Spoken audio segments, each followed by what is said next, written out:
I always worried that I had this addictive genetic. The thought process of the child of an alcoholic, you know, there's a lot of blame. I did see loads of similarities between myself and my dad. My dad said to me, he went, you know, Vicky, I never cared. He went, I never cared about becoming what I was going to become, but you do. And he went, and that's the difference.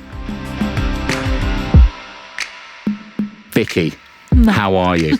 I'm okay, thank you. How are you? I'm good, thanks. I'm good. Thank you so much for coming on. My pleasure, honestly. It's such a fucking joy to see you. You really light me up. That's so nice. It's so nice. I feel the same way about you. You've got a lovely energy. Oh, thanks, babe. Thank you. I heard you talk about kind of social anxiety. I suffered with that so badly, and I still do. I've kind of found ways to kind of navigate it now.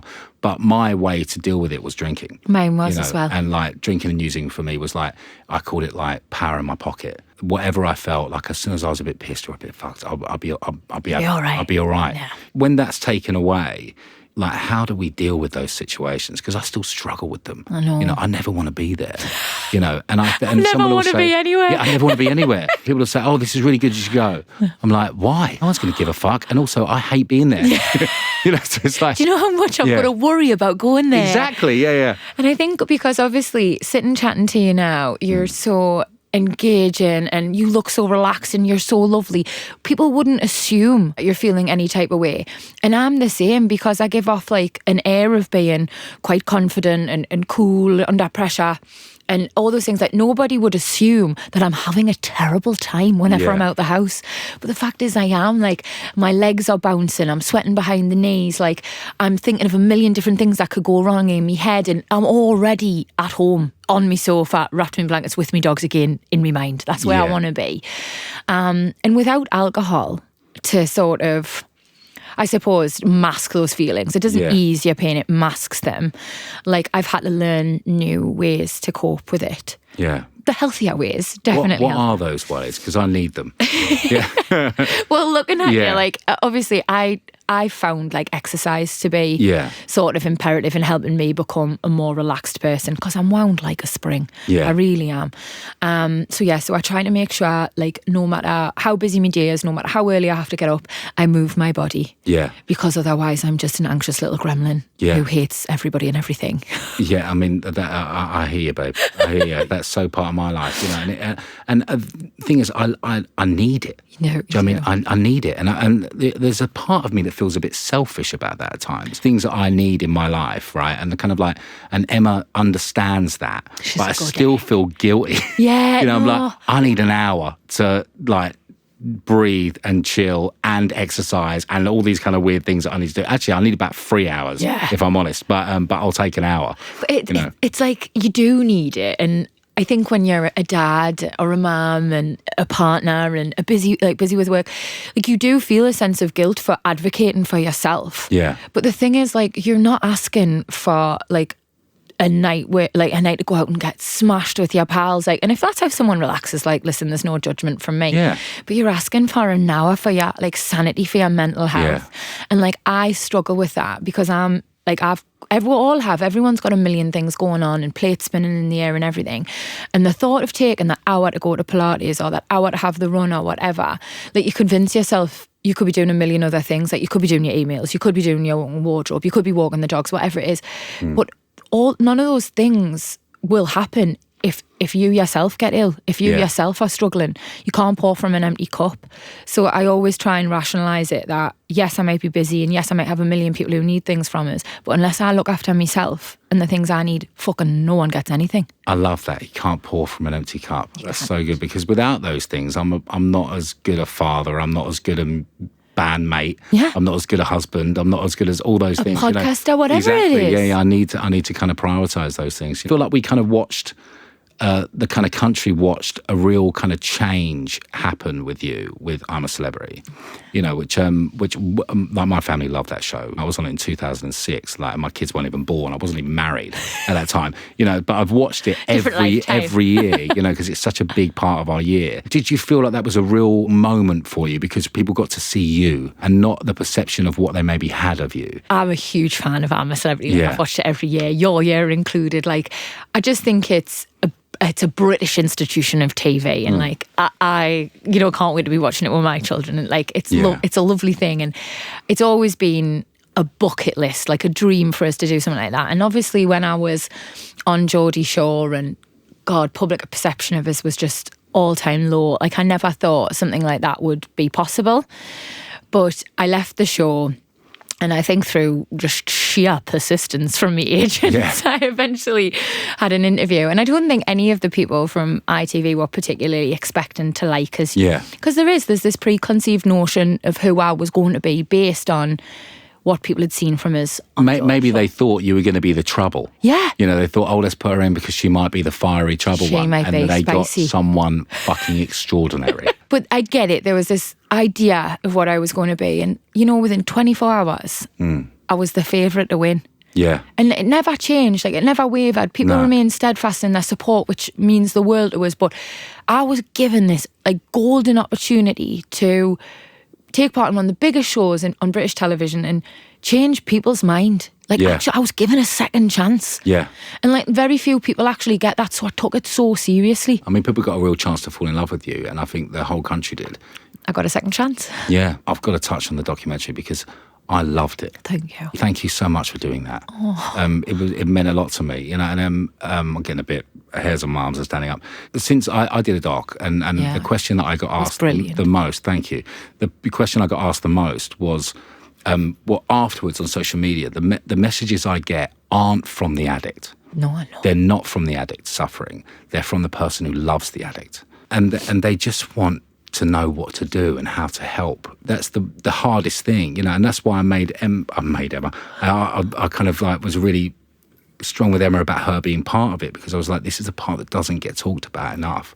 You know, the effect that it has on the people that love them, you know, is so huge. And I think you really shone a light on that, and that was really, really brave of you to do that, and so publicly.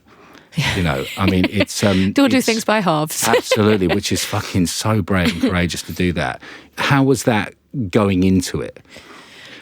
It was really daunting. It was like a really scary process. Obviously, my dad, who, for anyone who hasn't seen it, the doc was called Vicky Pattison, Alcohol, My Dad and Me. My dad has been an alcoholic as long as I've known him, you know. Yeah. And my mum truly believes like he's always been an alcoholic. Ever since he was young, he hasn't enjoyed alcohol the same way everyone else did. There was something underlying there. From when I was small, even when I was really too young to be understanding this, I knew it was a secret. Right. And I knew he didn't tell anybody. Oh, yeah. Do you know what I mean? And I didn't know why. I didn't know why we're keeping it a secret, but I knew he didn't tell anybody. Yeah. And like, that's an awful big responsibility for someone so young. Absolutely, you're carrying that around. Yeah, you know, that and must be so hard. Even if you're not aware of the aware of the weight, it weighs heavy on you. Yeah. And you're not realising it at the time. Nah, you're not fully comprehending it. You're absolutely not, but you know you don't talk about this. Yeah. And so if you've got any, like, so for years I just felt like I felt alone.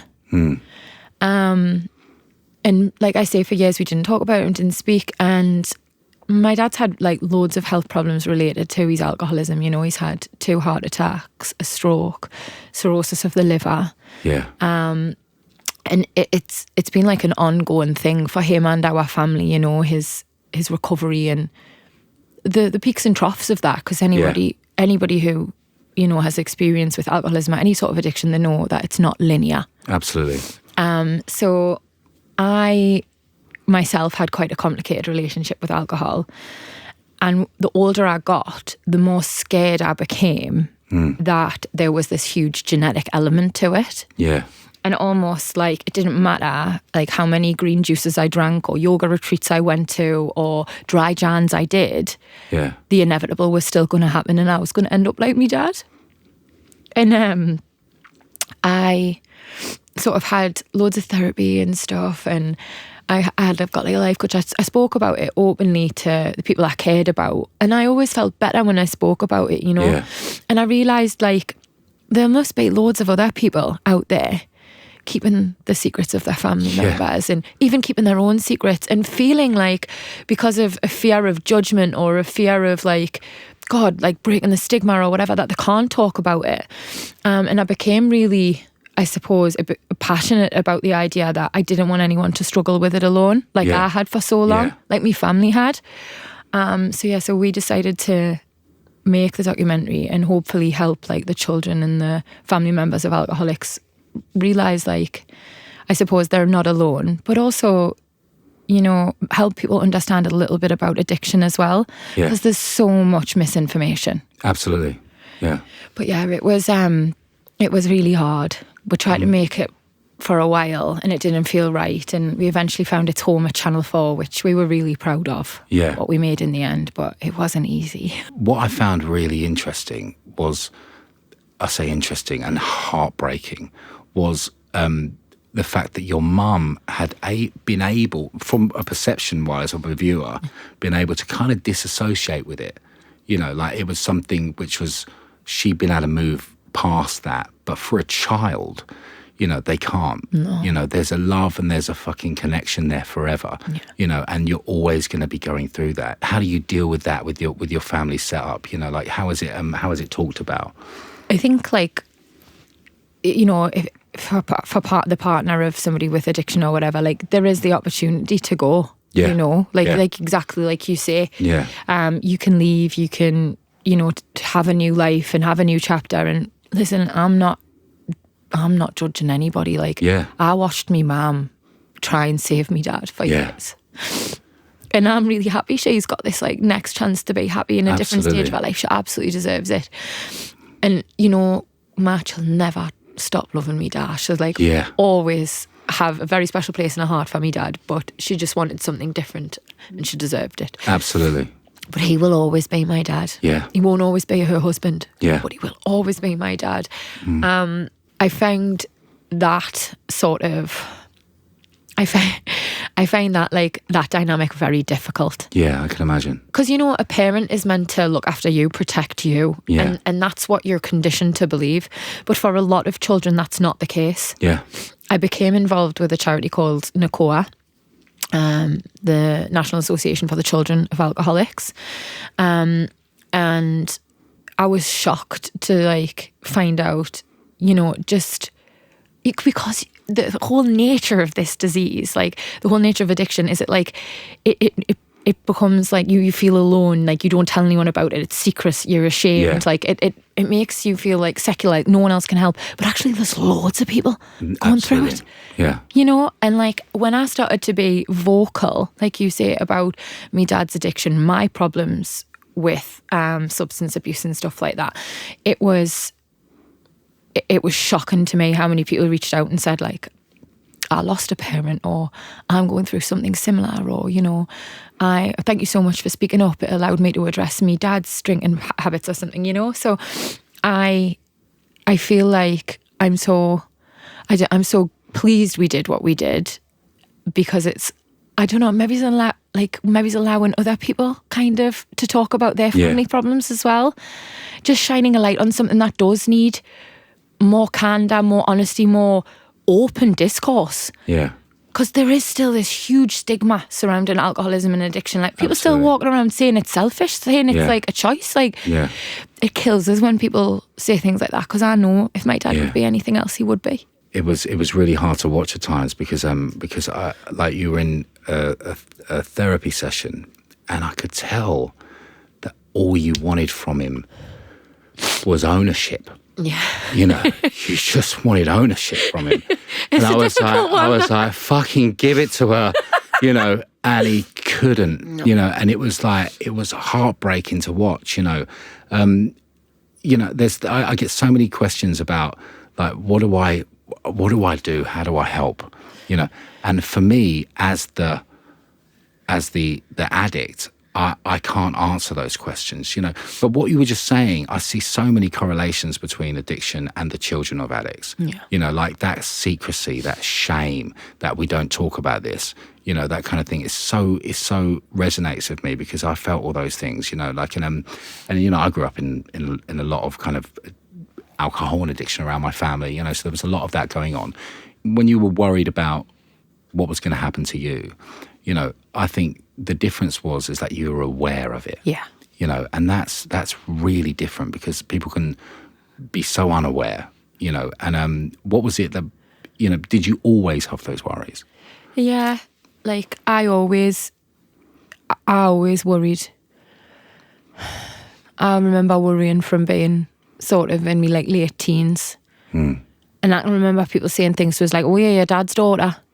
Yeah, fucking hell. And that, you know, that's seemingly such a throwaway comment, but like it's stuck. What am I now? I'm 36, so it's stuck with us for 20 years. Yeah. And it like constantly getting told that over and over again, like it's almost like a self-fulfilling prophecy, you know. And I did see loads of similarities between myself and my dad. And like he's a smart man. He's a kind man, you know. Yeah. Like there's so many things that I would be honoured to like inherit from him. But I just wondered, like I always worried that I had this sort of addictive genetic as well. And I don't know.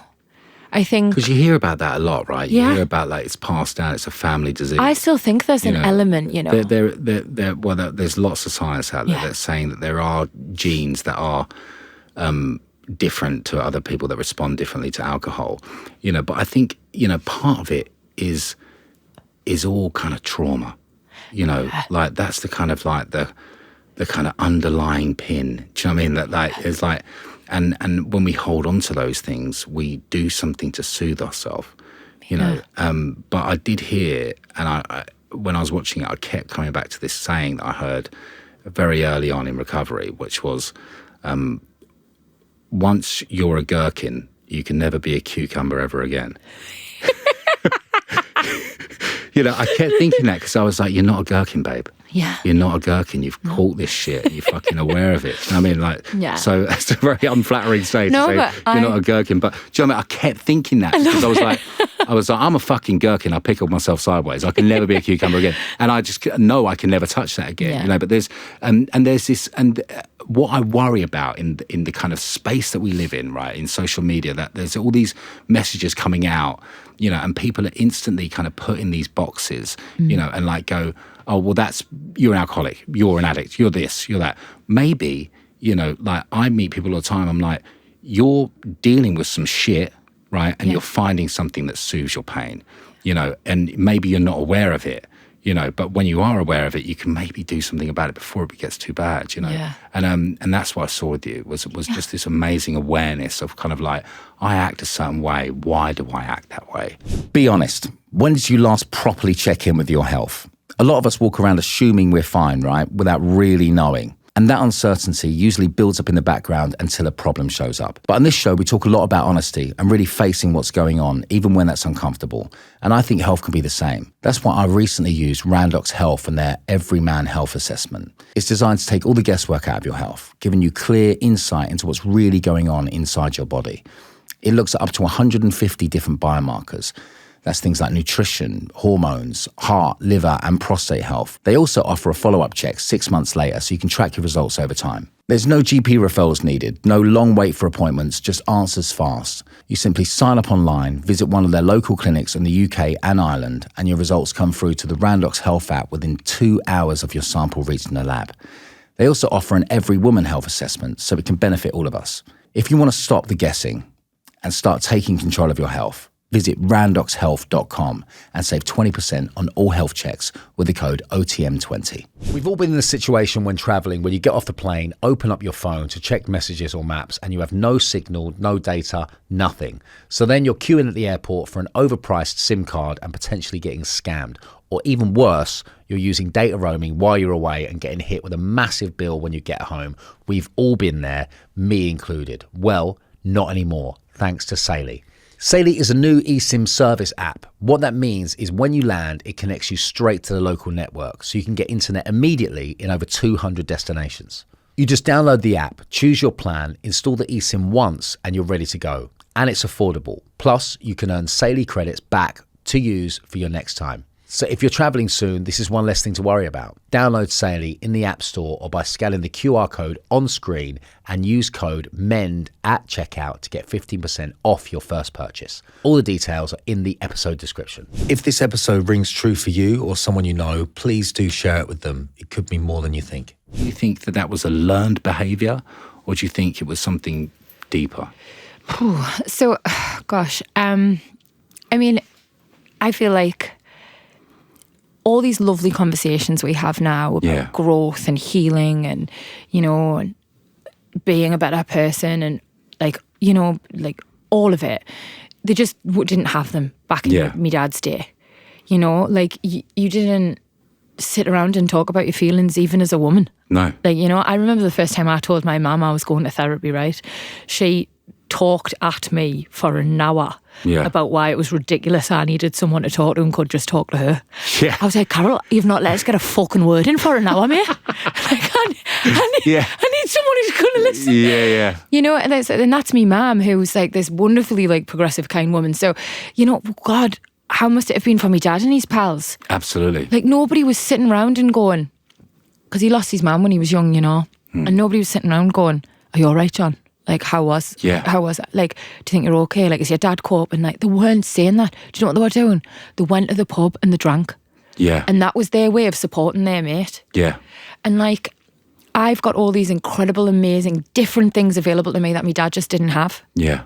Do I think if I was born when he was born, my life might have been different? Absolutely. Yeah. Could I have potentially been an addict then? Yeah. Yeah. But like, I am really grateful that things have changed and there's more awareness and all the rest of it, because I was able to see destructive signs in myself and change before things were too late. And I remember when I was making the documentary, my dad said to me, he went, Vicky, I never cared. He went, I never cared about becoming what I was going to become. He went, but you do. And he went, and that's the difference. Wow. I know.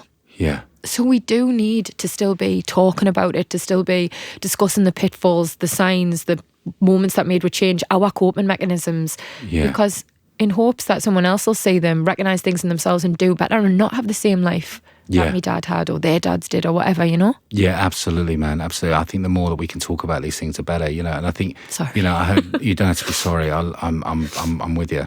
It's like, I think it's so important that we kind of, we have these chats, I'm probably, I feel like I've brought you in here. I'm just making you cry. I'm so sorry, but I think it's but so am I.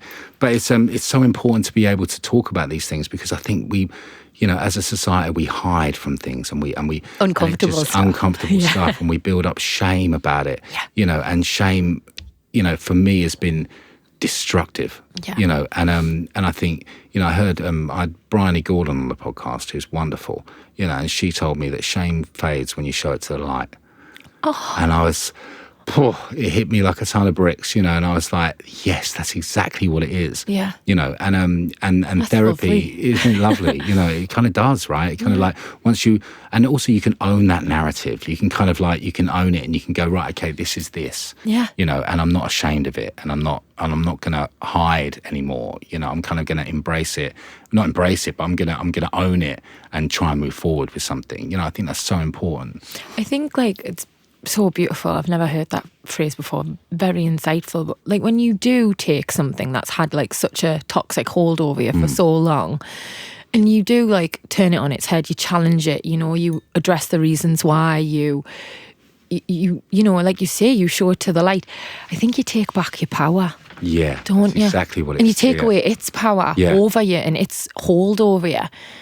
I don't know. Like I don't know what my mum was worried about for so long. And maybe it was like a different time, but like she sort of said when she started telling everybody about what, like, how poorly my dad was and stuff like that, they were like, yeah, we know. Yeah. And it was like, it wasn't their responsibility to reach out to my mum and ask if she was okay, but I think I'd love to live in a world where if somebody did know something was wrong and someone was ashamed, they'd sort of say like, listen, we know anyway, like let's work through this together. Yeah. And like, that's why I do just encourage this conversation more. Yeah. We need to stop being ashamed about things that aren't our fault. Absolutely. We can only control what we can control. Exactly. And the rest is out of our control, which is so hard when it's someone you love. I know. It's so difficult. I think when your dad was in the documentary, had he been sober for a while? So during I think the documentary was filmed over the course of about 6 months. Yeah. And when we first started making it, he was like in a really great place, and I felt comfortable. Yeah. Having him in it, because I never would have done anything that would have jeopardized his journey. Yeah, of course. To like, sobriety or whatever. But also it's a bit of a wake up call. Yeah. It was certainly for our relationship, Matt, it's been like pivotal. I think you say in the documentary, like, I absolutely discover that I had been an enabler. Yeah. Which won't come as a surprise to anybody. Like, I'm the friend who you ring when you've like murdered someone by accident. I'm like, right, where do we hide the body? Like, Yeah. I'm terrible. Like, my friends, my family, they can do no wrong as far as I'm concerned, you know? So the hearing that I was an enabler did not surprise us, but hearing that I was in fact not helping me dad through being that way was shocking, because I was That's just fucking hard for you to hear. Yeah. You're like, I'm doing everything I can to support him. and I was like, oh gosh, I thought, like, he's already vulnerable. He's already hiding this from us. He knows he shouldn't be doing it. Like, does he really need me saying, well, I fucking know you are drinking, you know? And they were like, well, actually, when you hold them accountable, you force them to be better. Yeah. And I was like, oh God, I don't know if I'm ready for that, you know? So it forced me to take long, hard looks at myself as well, you know? So yeah, like, making the documentary definitely helped our relationship, but through the course of filming, he actually relapsed. And my dad struggles with Christmas. Yeah. Anybody who's listening to this and like has addiction issues or knows someone in their life who has, like, they'll if they look closely, they'll see there's triggers. He relapsed around the Christmas time, and then of course I was left with all these really horrible, like, soul-searching questions, like, was it because I've put this pressure on him to do this? Oh my God, I didn't even think about that. Yeah. Is this because I'm shining a light on his illness? Does he feel uncomfortable? Did I some way trigger this? And you know, you go to some dark places. To be in that position. You shouldn't have to think those things. But like, that is the thought process of the child of an alcoholic. You know, there's a lot of blame. Yeah. There's also a lot of anger. There's an amalgamation of emotions. Like, you go through them all. Like, and I'm assuming, like, gosh, when I've had sort of quite addictive periods of my life, like, I know that you're feeling them all, like, we're feeling them all as well. Yeah. So no, the documentary helped, but it also forced us both to look at ourselves, you know. I sort of learned from it. Like, I went round in a circle and I was like, no, you aren't the reason. This documentary isn't the reason. He is unfortunately always going to struggle with Christmas. Yeah. That's going to be. So yeah, so it was, and by the end of the documentary, you know, he was loads better. He was better in himself. He had more of a handle on his issues. But my dad always says, and I can't remember who it was who said it, I think it was one of his favourite comedians, but he's like, you're always an alcoholic. Yeah. He says you're either just drinking or not drinking. Yeah. And by the end of the documentary, he was not drinking. And that was the best I could have hoped for. Absolutely. That's why they call it recovery, not recovered. You know, like, it's all in the tense. It's all in the tense, exactly. You know, it's a recovery process, you know, like, and I'm one drink away from being that again, you know, and I think that's the terrifying thing, you know, and it must be so terrifying for someone to watch, you know, because there was times in the documentary I could just see the distrust in your face, you know, which, you know, I could just see it and I was like, you don't fucking believe a word he's saying, you know, and I felt that because I've seen that look from people. Yeah. You know, It's familiar. I've promised, I've fucking got on my knees, you know, and I've seen that, we've heard it all before, you know, and that must be so hard to kind of do. It's like, it is dead hard. And like, listen, gosh, it's not like a woe is me thing. Like, everybody involved in addiction, it's hard for. Yeah. And I mentioned earlier, the person struggling with addiction wishes they could be someone else as well. Yeah. Like, you know, but as a child, like, you just don't have the emotional depth to understand it at all. Absolutely. And you wrangle with things like, you know, 1 minute, like, oh gosh, my dad's really fun, and oh, actually, I just wish he was like other dads. And then, you know, like, and probably the most painful one that I think all children of alcoholics ask themselves is like, why doesn't he just love me enough to stop? And I always used to settle on that one, even like when I was growing up, even when I was an adult. But making the documentary helped me understand that it's bigger than that. Absolutely, It's bigger than me. It's bigger than how he feels about me. It's bigger than everything. Yeah. And that was an imperative part of of repairing our relationship, I think. Because I just don't think unless you are an addict, like, you can understand those feelings, those all-encompassing feelings of being able to give up anything for this one thing. Yeah. and you would do anything to, Yeah. you know, but it's just like, it's like, it's a part of you, and it's kind of eating away at you. You know, they call it the little devil on your shoulder. You know, and it's like you're constantly battling that person. You know, I mean, it does get easier as time goes on, but you know, like for me, I have to stay in that fucking world, because otherwise I'm lost, and I don't want to be that. You know, so it's Does routine work for you, Matt? Oh my God, I'm a fucking creature of routine. I'm so big with that. But then it makes perfect sense to me, you know, like to have certain things. I hate a holiday. Devil makes work for idle hands. Exactly. You know, I'm a nightmare on holiday. I can imagine. You know, but also imagine you being a little bit like a little kid. I'm a little bit like that. I'm very bored very easily. You know, so it's it's a problematic. Oh, thing. lucky Emma. Yeah, exactly. Routine to me is really important. You know, I feel like you know, I kind of need certain things in my life. You know, as your dad managed to find routine. Because he retired, right? Yeah, so which is a big change for somebody. The retirement. What my mum still considers to this day to be like the ultimate catalyst. Yeah. And into his downfall, you know, and like we just joked there, the devil makes work for idle hands. When you're preoccupied, when you're busy, when you're focused, like there is just less time to be doing the things that you probably know you shouldn't, you know. But when my dad retired and he went from being this like busy, quite important person at his place of work, you know, needed, driven, all the rest of it, like he found this like huge gaping hole in his life. And it was really difficult. Like his kids were going off to uni and school and doing everything, and his wife was still working and thriving within her career, and he just found himself totally at a loss. So what had probably been what you describe as like problematic drinking was definitely like an air of addiction just completely snowballed. And I think it's been in the periods of my dad's life when he has found sobriety, I think routine has been instrumental. And also like just a bit of awareness, you know.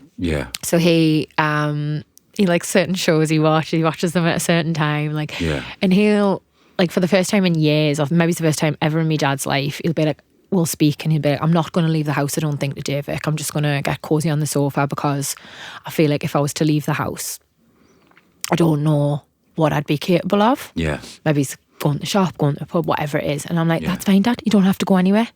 You just stay in the house. And protect yourself from those like schemas, those triggers, those things that are going to make you want to be a version of you that I know you can fight today. Does he have other people to turn to? Does he have other people in recovery? Does he have people to kind of chat to? He does. He has friends from like his days at work, and I think there was a huge drinking culture within the place he worked. So, you know, a lot of them are in similar scenarios. He has a lovely like sister and family. My Auntie Viv, she's gorge. My sister's lovely. And lives just round the corner from him, you know. She's been a real support. So, no, he, like, gosh, I'm no saint. I'm certainly there from whenever he needs, but he's got loads of other people. Like, and I think now how he struggles is out there. It's actually, it's got nowhere to hide. Nowhere to hide. That's the best thing. It's so much better. Because people do check in. Life with my family, work and everything else can get a bit chaotic, but staying on top of my health is one thing I know that I can control. For me, it's about keeping it simple and consistent. That's where Vitals by Heights comes in. When I look at my diary, it's packed, right? With kids, the podcast, shows, everything else, it's easy to let my health slip down the priority list. But I've learned that staying consistent with the basics, like my daily health routine, keeps me going through the chaos. 2 small capsules each morning give me everything I need to stay energized, focused, and on top of my game. No complicated routines, no hassle. I need simplicity, and Vitals takes the guesswork out of maintaining my energy and performance. Whether heading for a full day's worth of On The Mend records or chasing after the kids, I know I've got the right fuel to keep up. If you want to make health simple and consistent like I have, click the link in our description and use code OTM20 to get 20% off your first month. When somebody's hiding from it, it's a bit like, oh, do I check in on John? Like, are we acting like we don't know still? Like, what's the exactly? Where are we in this right now? Are we letting him drink? Are we still pretending we don't know? Exactly. Oh, okay. But now it's out. It's just like, how are you the day, John? And like he gets it from like me uncles, me pals, like his mates and everything. And I just feel like, you know, I know that maybe it's like 20, 30 years ago, it wasn't the right thing to do, to talk about everything and air your dirty laundry, so to speak. Yeah. But I'm glad we're moving into a more transparent space. Absolutely. Because my dad gets the support that he probably wouldn't have had 30 years ago. And who knows if things had been different, whether he would have had a different life. Absolutely. I mean, the less places an alcoholic or an addict has to hide, the better. The you know, better. so the less kind of secrets, the less kind of like, the more people that know. Oh, yeah. It's like, you know, but for an alcoholic, you're like, fuck. You know, now where do I fucking go?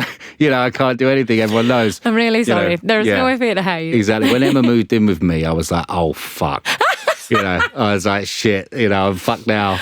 Yeah. Welcome to the Thunderdome, bitch. Exactly. You know, and I could see that in you. I was kind of like, I could see that, you know, it must have been so hard because the tables kind of turned. You became parenting in a way. You know, that must have been so weird for you to be kind of going, right, I'm acting like a parent to this now. And I'm not the most mature of people. Like, I'm 36 and childless. So I like the most I ever do is me 2 Labrador puppies who are absolutely feral. So clearly, you know, the old maternal instinct isn't exactly that strong in this one. But it's hard. Like, children of alcoholics are like more likely to have addiction issues themselves, to self-harm, to have trouble in school, to be in trouble with the police, to ultimately take their own life, right? Like, there's all these like really scary statistics, you know.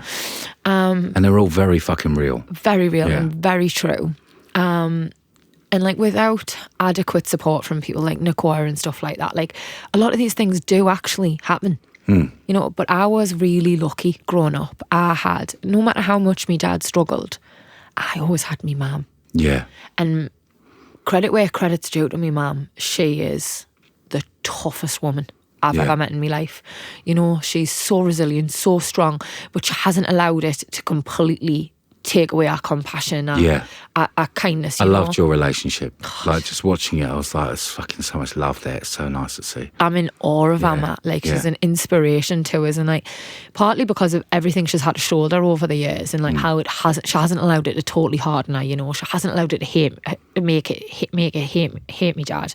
Yeah. Like, she's still this. It didn't stop her like having an open heart. She still found love after me dad. All these things that I just love her for, but that's why I'm able to be empathetic and caring and kind, because I've seen it firsthand. Yeah. And you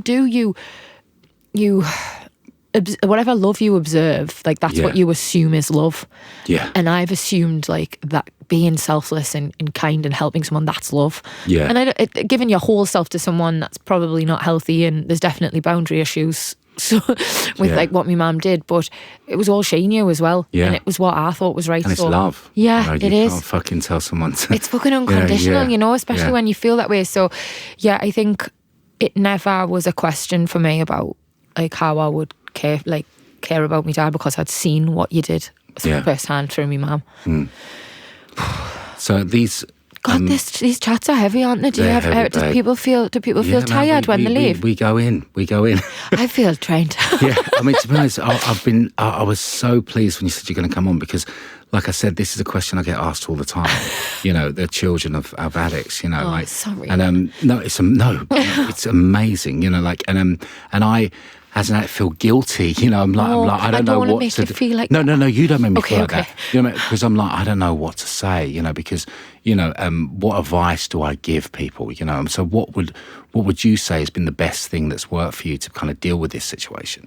So I would say, like, developing an honest and open line of communication with whoever the addict in your life is like imperative, and actually that's the hardest thing. Yeah. Because if you're like me, you're an enabler. You know, you just want them to feel okay. You don't want to rock the boat. Yeah, you don't, and you think, oh, it's uncomfortable, it's hard, it's awkward, I don't want to make them feel worse, so I'm just going to leave it. But actually, like, I found out you're not doing anybody any good with that mindset. They don't get better. You're constantly living in a state of anxiety and worry about how you're going to find them, you know, and if there's going to be something that sets them off. So, yeah, I would say your first port of call has to just be an honest line of communication, and be as tactful, as kind, as soft as you want, you know. Like, I'm never tough cop with me dad. It's like bad cop. I'm never bad cop with me dad. Like, I know he's not he's not this way because he wants to be, you Yeah. know? So, yeah, I'm always really soft. And if that's how you want to be, I think that you get more flies with honey than you do with vinegar. Absolutely. So Absolutely. I think you can have these conversations, and even though they're uncomfortable, they can lead to great places. Yeah. So even though it's uncomfortable and hard, be honest. And then obviously, like, going forward, I'd find something to support you, because it's so... There's loads of things out there for the addict themselves. Yeah. And quite rightly so. They're battling demons, like, you need this help. But actually, if you as a person who, like, a friend or a family member or a child, whatever, of an alcoholic or an addict, if you can understand it and help them with their recovery, not only is it beneficial to them, but it's beneficial to you and your relationship with them as well. Absolutely, yeah. So Nakoa helped me. Yeah. And there's plenty of charities like that available out there, you know, with hotlines and information and resources and even support groups. Yeah. And, you know, just finding out that you're not the only one. Yeah, man. And, like, you know, there's hundreds and thousands of young people out there who threw their dad's bottles out before their mum got home, or, you know, took their cans to somebody else's wheelie bin, and, you know, and did all these things. Yeah, like, finding out that is not a specific story that's just connected to you is really liberating. Absolutely. You feel like you finally found a tribe, and it's not the happiest tribe. Yeah. You wish you all come together for a There's different no reason. secrets in that tribe. But there's this authenticity, this realness, and through that you find a community. So yeah, find a community that can help you, because it's fucking lonely otherwise. Yeah. Thanks. Sorry. Thank you. I'm just leaking at this point. I'm so grateful for it. No. Thank you so much. I think it's just helped so many people. Right. Let's get on to something else. Is this a happy topic? This is a happy topic. Right. So I've got to say, right now, you seem to be smashing it. Oh, thank you. You know, and I love watching it. You know, I love watching your social media. I've been a fan for a long time. You know, we did a podcast ages ago, do you remember? You came on mine. You were so fucking great. Thank you. It was so brilliant. Now, you seem to be very ambitious, right? And you've said that, and you've kind of put that out there. Yeah. You know, have you ever felt judged for being ambitious? Because I have. Yeah. Yeah. I think, like, I think certain people are just allowed to be ambitious. Yeah. You know, and people are like, oh God, he's smashing it, isn't it great, or whatever. And then, like, certain people, I don't know, people just seem to take umbrage from it. So when it comes to me, I think when I came from, like, a reality TV background, you know, and people have these preconceived notions of people from reality TV, whether that be that we're vapid or not very talented or just unintelligent, you know, and they really only want you to stay in your lane. Absolutely. Yeah. Just stay shagging and drinking on the telly. Yeah. And if you do that, we're fine with you. Yeah. I mean, we're still going to criticise you, but we're And fine. we're going to rip you to fucking shreds. Oh, yeah. But that's where we want you. But it makes us feel better if you're in that space. Yeah. What triggers a lot of people is when you say, well, actually, like, that was never enough for me. Yeah. That was necessary evil to get me somewhere else. Yeah. So now I'm going to grow. I'm going to get better. I'm going to throw myself into, you know, self-development and helping others and working hard and being the best version of myself I can be.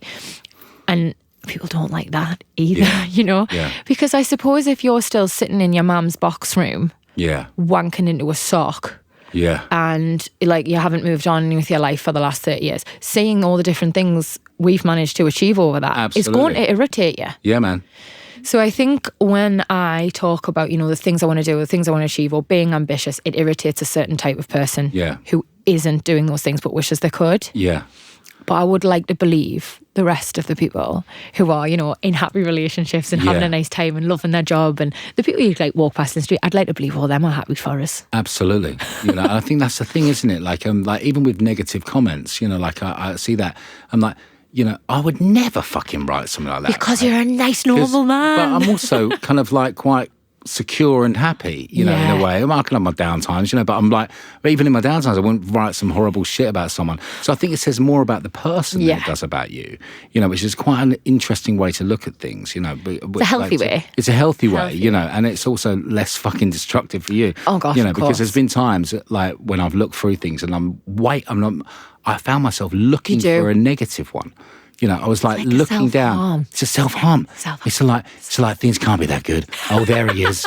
There's I knew fucking, it. there's Tony. He's fucking back again. Barry in Wolverhampton. Exactly that fucking guy, you know, and I'm waiting for it, you know, and You almost want to see it. It's like a self-sabotage. Isn't it weird? Why do we hate ourselves? I know. Why hate can't we just be fucking cool? Why can't we just be like, you know what? You deserve this job. Exactly. You did great on your last one. You deserve this. No. Absolutely. You've got to rely on Barry from Wolverhampton to fucking bring you back down a peg. Exactly, man. Fucking hell, it's so crazy. You know, and I love the fact that we can talk about being, you know, having aspirations and being, you know, and I think it's so empowering for people to see, you know, and I love the fact that you do that, you know, because I think so many people need to see that, you know, and I think it's so great that you do. And also to show flaws, you know, to show that, you know, you may see this, but also this is me, you know. And both sides of the coin. both sides of the coin. It's so fucking important to see. You know, I heard you talking about vision boards, right? I did not know what this was. No. Never heard of it. You would be so good at a vision board. I am so in. Yeah. It's beyond belief. I need to know everything about vision boards, please. Oh, right. I have the best time. I do them like around Christmas and New Year. Right. And I go to like, I'm so old school. I'm sure people have like cool printers these days, but I rock up to like my local Max Spielman. What's a Max Spielman? It's like a little photo hut. Oh, right. You know, like where I plug my phone into the little machine and I print out all these pictures of things that I want for myself. Yeah. And I started a couple of years ago doing one big, it's like, you know, the big cork boards. Yeah. And I have one personal and one professional. Right. And I go away and I think of all the things that I want for myself that I see myself having, you know. It's like, essentially it's a visual 5-year plan. Right.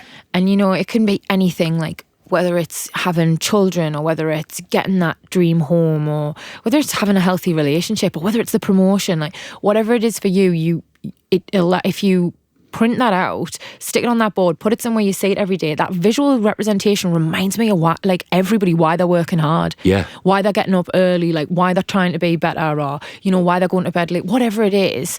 And I did one a couple of years ago, and then in the process of moving house it got lost, right, like as it does and stuff, but I've obviously felt some type of way about these old vision boards and I didn't throw them away. And just about a couple of months ago, we're still trying to sort the house out. So terrible with our procrastination. But we were like going through them and I found these old vision boards.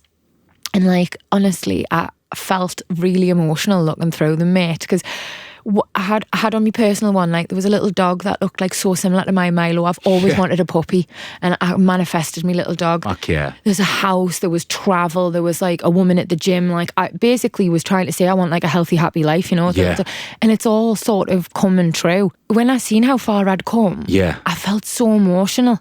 Amazing. Because when you're in the trenches of working hard, it's dead easy to be like, I'm not getting anywhere. And there's always the next goal. Yeah, of course. You move the goalpost. Exactly. So to be able to look back and go, look what I've done. Yeah. Fuck, that must be so fucking amazing. It was the nicest feeling. And there's plenty of things on there I still haven't done, but I use that as motivation for my next one, you know? Yeah. Things I still need to tick off. So, yeah, I'm a big, I think before manifestation was cool and stuff, because it's all everybody talks about now. I kind of was doing my own little version. Absolutely, a little cut out and paste version. But I love that. I'm happy with my version. I love that. I love it so much. You know, I kind of, I feel like I need a bit of that in my life. I think also it's about being honest with what you want, right? And isn't that quite scary? That's fucking scary because you're like, oh, like you've said it a few times and they'll resonate so much with it, which is ideas above your station. Yeah. You know, like we get, so it's a very British thing to kind of go, stay in your lane, don't get ideas above your station. It's so don't British. air your dirty laundry, all this kind of stuff. And you're like, fuck all that. Do you know what I mean? Like, what do I fucking want? Exactly. And you know, it is just us. Because if you look at like, I mean, I know we probably don't want to copy loads of things off the Americans, but like if you look at like, the Americans are polar opposite. It's like, it's the American dream. Yeah. You can get absolute idea of it, but it's very like, the base of it is you get anything you want out of life if you just work hard. Yeah. And like, you know, people are running around high-fiving people. Absolutely. Fucking Donald Trump had no business running the country, mate. Absolutely. But they let him do it because he fucking did it. He built himself up, you know? And like, I don't know why we get off on putting others down or in sort of... Do you think it's a working class thing? It's got to be. It's got to be, right? That self-depreciating. Yeah, like we we are where we belong. Yeah. You know, don't fucking, you know, and also... You kind of feel like if you do anything, you've changed. Oh gosh, you know? yeah. Yeah, I'm like, well, haven't you? Yeah, and shouldn't you? Fucking shouldn't you? Yeah. I still get the same. Like, you're damned if you do and damned if you don't. Yeah. You know, like if I was to still be doing Geordie Shore, Yeah. you know, practically 20 years later, I would have people criticising us, saying you need to grow up. Is it not time? No, you know. But because I've moved on and I'm doing different things, I'm like, you forgot where you came from. Yeah. You think you're better than everyone else. And like, it's like, actually, no, I just wanted a life that wasn't filled with anxiety and self-hatred and dread. Yeah. I wanted to wake up in a room that was just mine and didn't have someone else's dirty makeup wipes on the floor. Yeah. And I couldn't hear someone getting fingered in the corner. Yeah. Like, I don't know why that's so bad. Why is that bad? Exactly. Why is it so bad? And why should we be ashamed of wanting more? Yeah, man. I think we should be proud of being ambitious and driven and strong, and in particularly, like, I know I'm on my soapbox now, but God, when I did that Arctic trek, Matt, like right at the end, I sort of said, I feel like there's a generation of young lasses who might watch this. Yeah. And if I can teach them anything at all, it was that, like, in a world that can be quite scary at times, there's nothing better to be than brave and kind. Yeah, fuck yeah.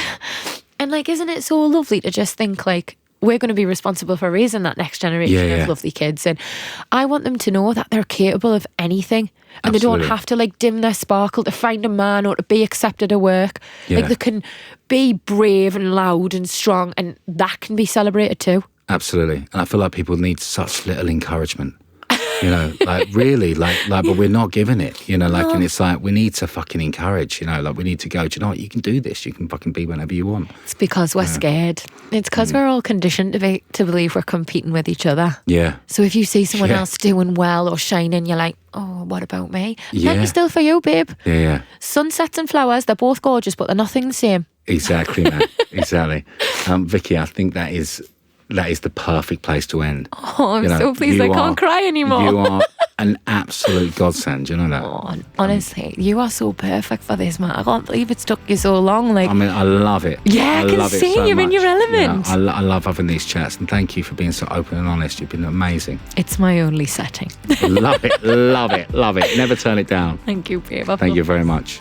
As always, if you or someone you know is struggling, you're not alone. We've listed some very helpful resources in the show notes.